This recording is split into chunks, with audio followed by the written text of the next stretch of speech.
Assalamualaikum warahmatullahi wabarakatuh. Selamat siang. Perkenalkan, saya Alia Novita Anggraini dengan NIM 235131067. Di sini saya akan mempresentasikan mengenai metode penelitian saya yang berjudul hubungan debit air limbah dengan efektivitas penurunan parameter pencemar BOD, COD, dan TSS pada instalasi pengolahan air limbah atau IPAL. Studi kasus yang saya ambil adalah IPAL Sewon, Kabupaten Bantul, Daerah Istimewa Yogyakarta. Adapun agenda presentasi saya terbagi atas 3. Yang pertama itu ada pendahuluan. Nah, di pendahuluan ini berisi latar belakang, rumusan masalah, tujuan, ruang lingkup, manfaat, kerangka berpikir, serta keterbatasan. Selanjutnya itu ada di bagian kedua, yaitu tinjauan pustaka. Nah, di tinjauan pustaka ini ada konsep BOD, COD, dan TSS, ada juga debit dan HRT, baku mutu, penelitian terdahulu, serta hipotesis. Dan yang terakhir, bagian 3, yaitu metode penelitian. Di metode penelitian ini ada jenis penelitian, lokasi, sampel, variabel, prosedur, teknik analisis data. Baik, langsung saja ke bagian pertama, yaitu pendahuluan. Jadi latar belakang penelitian saya adalah air limbah yang dibuang tanpa pengolahan dapat mencemari air, permukaan maupun air tanah, serta membahayakan kesehatan masyarakat. Penguraian bahan organik menurunkan kadar oksigen terlarut, sementara padatan tersuspensi membuat air menjadi keruh dan mengganggu fotosintesis organisme air. Tingkat pencemaran ini umumnya diukur melalui 3 indikator utama, yaitu BOD, COD, dan TSS. Keberhasilan pengolahan di IPAL sangat bergantung pada debit air limbah yang masuk, karena debit berkaitan langsung dengan hydraulic retention time atau HRT. Debit yang terlalu tinggi memperpendek HRT sehingga penguraian dan pengendapan berlangsung kurang optimal, sedangkan debit yang terlalu rendah membuat proses biologis menjadi kurang stabil. Fokus utama penelitian ini adalah IPAL Sewon. Jadi IPAL Sewon itu tuh merupakan sistem pengolahan air limbah domestik terpusat yang terbesar di daerah istimewa Yogyakarta yang melayani kota Yogyakarta, sebagian Bantul, dan sebagian Sleman dengan kapasitas desain 15.500 meter kubik per hari untuk sekitar 25.000 sambungan rumah. Beberapa laporan menyebut jumlah sambungan yang terlayani telah mendekati bahkan melampaui kapasitas tersebut, sehingga menimbulkan resiko hydraulic overloading yang berpotensi menurunkan efektivitas pengolahan.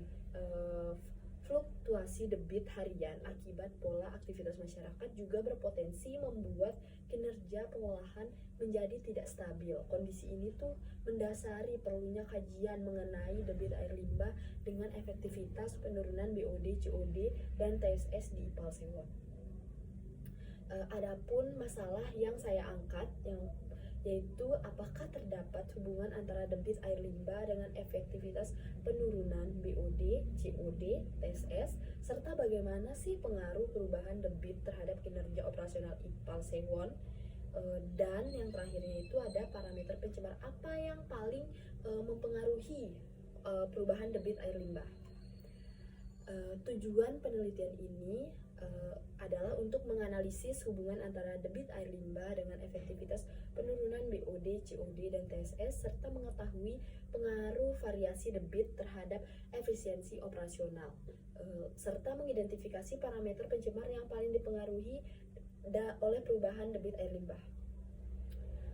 Ruang lingkup penelitian ini yang pertama itu lokasi. Jadi lokasinya itu tuh ada di IPAL Sewon di daerah Istimewa Yogyakarta. Selanjutnya ada parameter kualitas air. Jadi parameter yang kita ambil tadi ada 3, BOD, COD, dan TSS. Lalu variabel. Nah, variabelnya itu ada 2, variabel bebas yang mencakup debit air limbah dan variabel terikat mencakup efektivitas penurunan parameter pencemar. Lalu sampelnya itu diambil pada titik influen dan effluen unit pengolahan IPAL Sewon. Selanjutnya, hasil dibandingkan dengan baku mutu air limbah yang berlaku bagi badan air penerima. Dan penelitian ini nih tidak mencakup evaluasi struktural atau konstruksi unit, biaya operasional maupun pengolahan lumpur tinja. Adapun manfaat penelitian ini secara teoritis untuk menambah wawasan akademik dalam bidang teknik lingkungan, khususnya hubungan debit dengan efektivitas IPAL, serta menjadi referensi bagi penelitian selanjutnya terkait pengolahan air limbah. Untuk praktisnya menjadi bahan pengoperasian IPAL serta memberikan informasi pengaruh debit terhadap efektivitas pengolahan dan membantu pengelola menentukan kondisi operasional optimal, serta menjadi bahan pertimbangan mungkin untuk sistem pengolahan yang lebih efisien. Adapun kerangka berpikirnya, jadi tuh debit air limbah tuh bisa mempengaruhi HRT atau hydraulic retention time. Lalu hydraulic retention time ini dipengaruhi juga oleh proses biologis dan sedimentasi, dan proses ini juga dipengaruhi oleh efektivitas penurunan BOD, COD, dan TSS. Dan semua itu dipengaruhi oleh kinerja IPAL. Semakin besar debit yang masuk, semakin singkat HRT, sehingga mikroorganisme dan proses sedimentasi bekerja kurang optimal. Debit yang terlalu kecil juga mengganggu stabilitas proses biologis karena kurangnya pasokan bahan organik. Adapun keterbatasan dalam penelitian ini tuh, yang pertama hanya dilakukan pada satu lokasi, yaitu IPAL Sewon. Jadi hasilnya bersifat spesifik lokasi, belum tentu berlaku umum pada IPAL lain-lainnya. Yang kedua itu durasi pengamatannya sekitar 3 bulan, sehingga variasi musiman kayak hujan, kemarau belum sepenuhnya tercakup. Lalu model regresi linear sederhana hanya melibatkan satu variabel bebas atau debit, tidak mencakup suhu pH dan konsentrasi influen dicatat cuma sebagai data pendukung, bukan variabel utama. Nah, selanjutnya ada pengukuran debit dan sampling dilakukan pada waktu tertentu, pagi, siang, dan sore, belum mencakup 24 jam penuh secara kontinu. Nah, hasil juga bersifat site spesifik karena karakteristik air limbah dan desain unit setiap IPAL kan berbeda-beda tiap lokasi itu. Lanjut ke bagian yang kedua, yaitu tinjauan pustaka. Nah, di tinjauan pustaka itu ada parameter pencemar. Ada 3 parameter pencemar. Yang pertama itu tuh ada BOD. Nah, BOD adalah oksigen yang dibutuhkan mikroorganisme untuk menguraikan bahan organik secara biologis. Diukurnya itu 5 hari pada suhu 20 derajat Celcius. Selanjutnya ada COD atau Chemical Oxygen Demand. Nah, COD ini tuh oksigen yang dibutuhkan untuk mengoksidasi bahan organik dan anorganik secara kimia.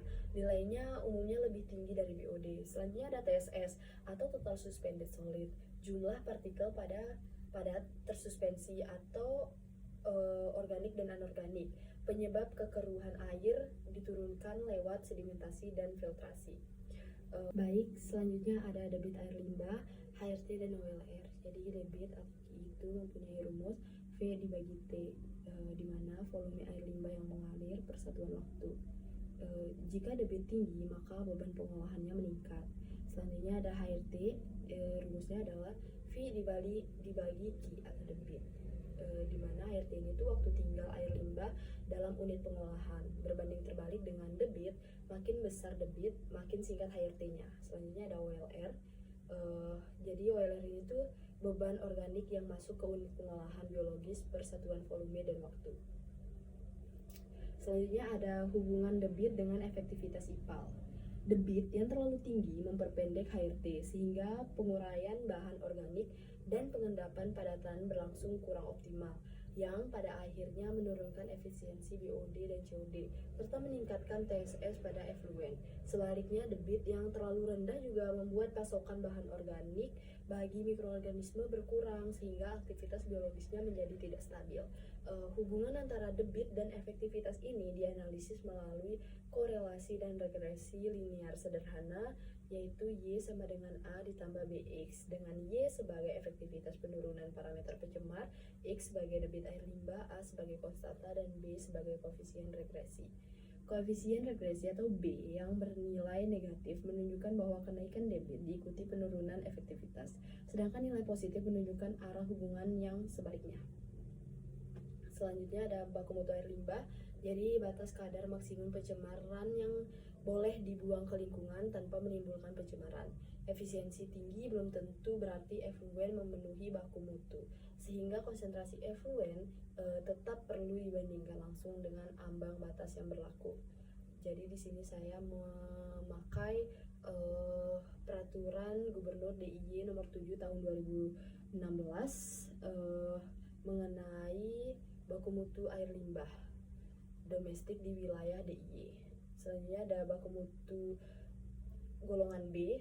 Jadi badan air penerima efluen IPAL Sewon adalah Sungai Bedok. Jadi peruntukan irigasi pertama, ambang batasnya itu BOD efluen maksimalnya itu 30 mg per liter.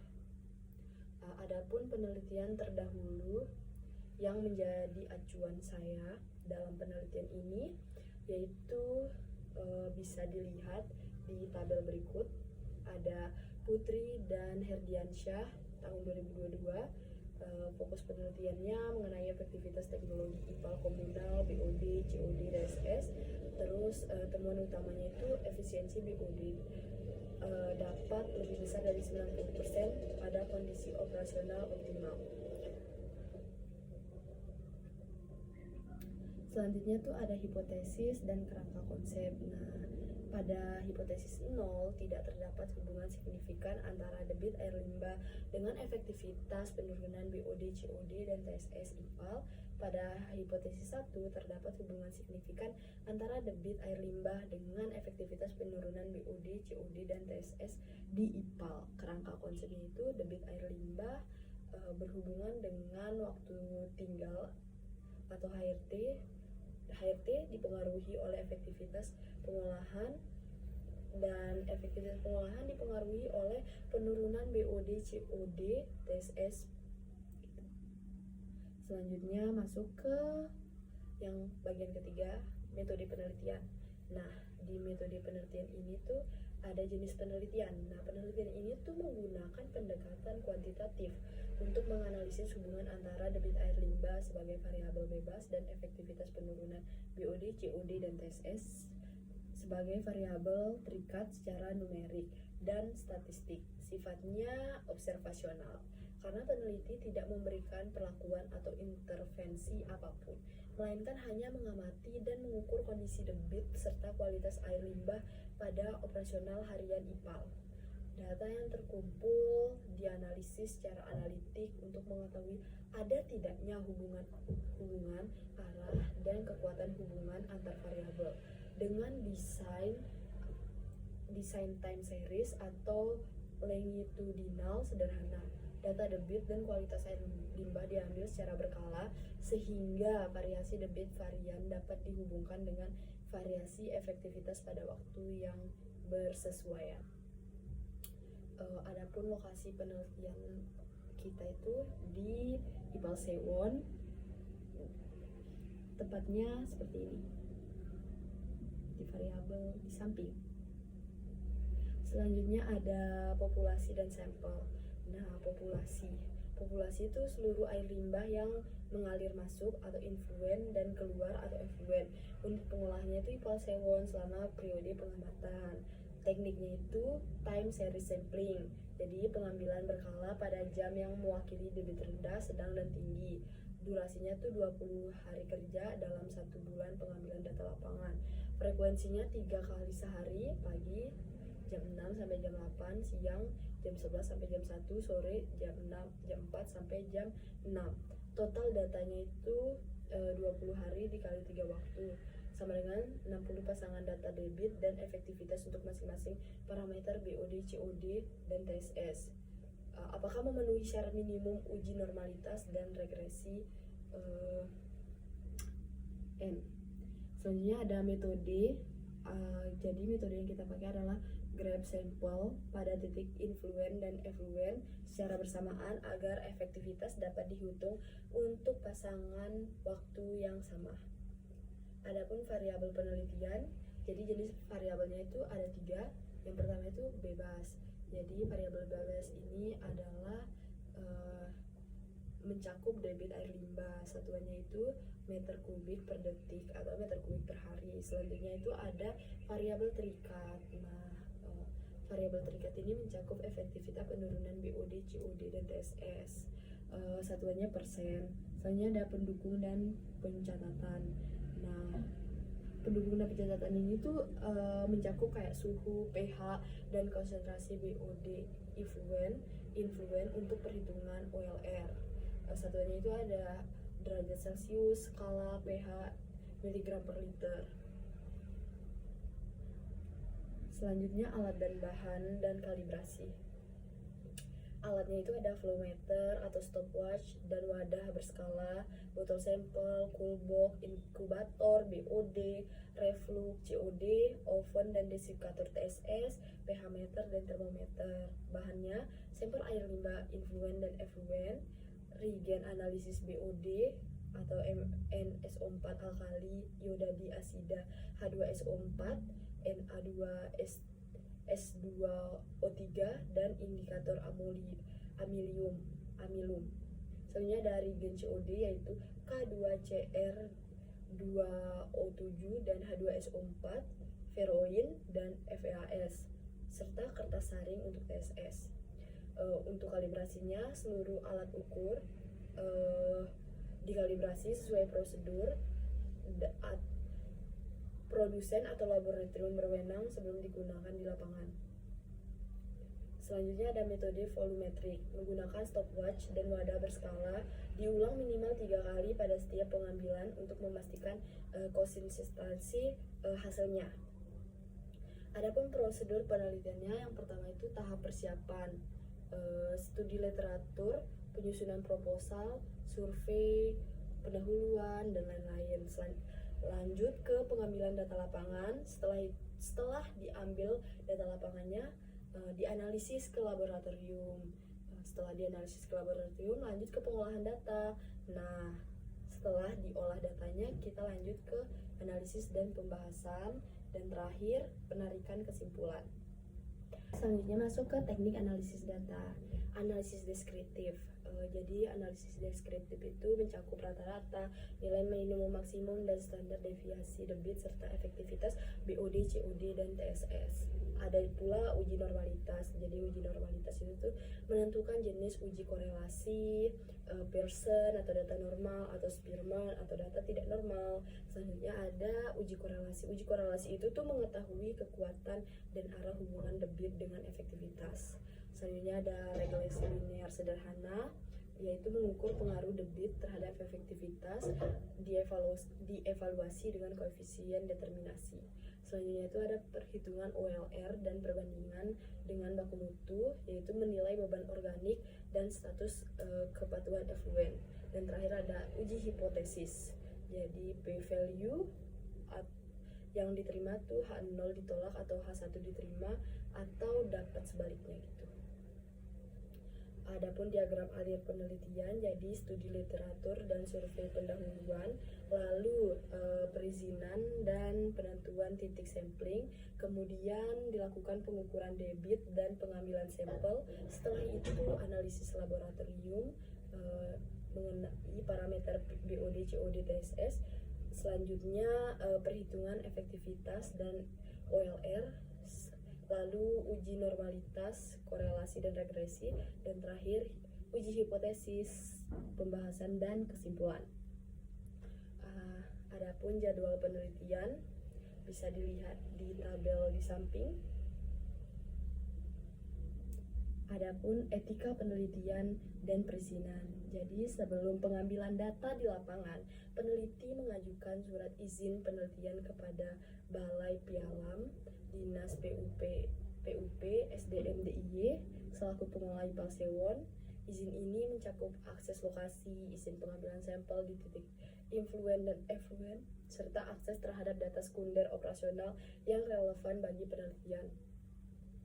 Kerahasiaan data operasional yang bersifat sensitif tetap dijaga dan hanya digunakan untuk kepentingan akademik. Selama pengambilan sampel, peneliti juga memperhatikan aspek keselamatan kerja seperti menggunakan sarung tangan, alat pelindung, serta mematuhi protokol K3 yang berlaku di lingkungan IPAL Sewon.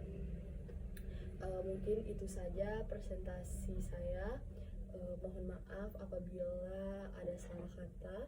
Wabillahi taufiq wal hidayah. Wassalamualaikum warahmatullahi wabarakatuh. Terima kasih.